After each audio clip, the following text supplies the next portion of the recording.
Once upon a time, एक समय की बात है। बुद्धा अपने अनुयायियों के साथ खूबसूरत पीपल के वृक्षों के नीचे बैठे हुए हैं।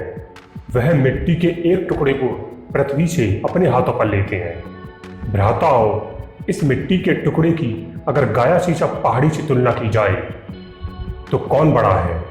बिल्कुल, गाया शीशा पहाड़ी बड़ी है भगवान, अनुयायियों ने कहा। बुद्धा बोले, सच में इस ज्ञान को धन्यवाद जो लोग यहाँ आए और उन्होंने इस ज्ञान को प्राप्त किया।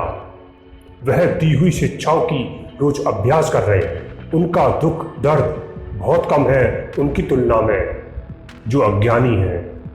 अज्ञान दुखों को कई गुना बढ़ा देता है। भाइयों सोचो, अगर किसी को ठोकर लगे तो उसे दर्द होगा, लेकिन वही ठोकर उसे दोबारा लगे तो उसे ज्यादा दर्द होगा। वही ठोकर उसे तीसरी बार भी लगे तो अब उसका दर्द हजारों गुना बढ़ जाएगा। उसकी अज्ञानता की वजह से उसे दूसरी बार और तीसरी बार फिर से ठोकर लगी, जिससे उसका दर्द बढ़ गया। धन्यवाद इस ज्ञान का जिससे अनुयायी खुद को दुखों से और दर्द से बचा लेता है। जब भी कोई अनपेक्षित भावना, चाहे शारीरिक हो या मानसिक, उठती है, तब एक ज्ञानी चिंतित नहीं होता, खुद को कोसता नहीं है, रोता नहीं है, खुद के शरीर और दिमाग को पीड़ा नहीं देता। वह शांति से उस एहसास को देखता है और वह जागरूक होता है कि यह तो बस एहसास है और वह खुद यह एहसास नहीं है, और वह खुद अपनी समझ से पीड़ादायक भावना की गिरफ्तारी से बच जाता है।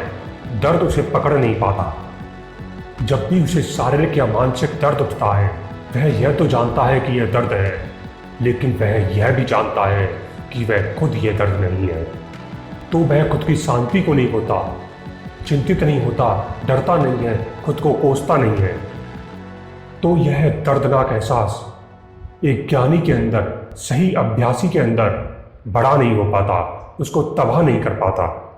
जीवन में देखिए, अपने खुद के जीवन में देखिए, अपनी खुद की जिंदगी में देखिए।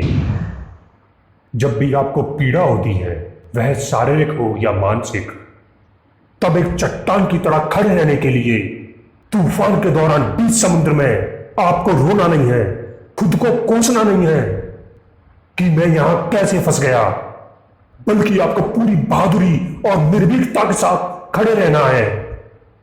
जब तुम ऐसा करोगे, तब तुम सृष्टा के संपर्क में, अपने परम स्वभाव के संपर्क में, जो कि परम सत्य है, आ जाओगे। वही तुम्हारा असली स्वभाव है जिसके आगे कोई खड़ा नहीं हो सकता, एक क्षण के लिए भी नहीं। यह सब तो केवल एहसास है जो आएंगे और गुजरेंगे। लहरों की तरह भावनाएं, एहसास उठते रहेंगे, पर वह तुम नहीं हो। तो शांत रहना। इस रास्ते पर आप वास्तविकता से, परम सत्य से जुड़ जाओगे। जिंदगी के इस सफर में दुख दर्द ऐसा खो गया, हम तो कभी रोए नहीं, वह खुद ही थक कर रो गया। यह है आपकी अपनी डायरी, टू नाइट डायरी।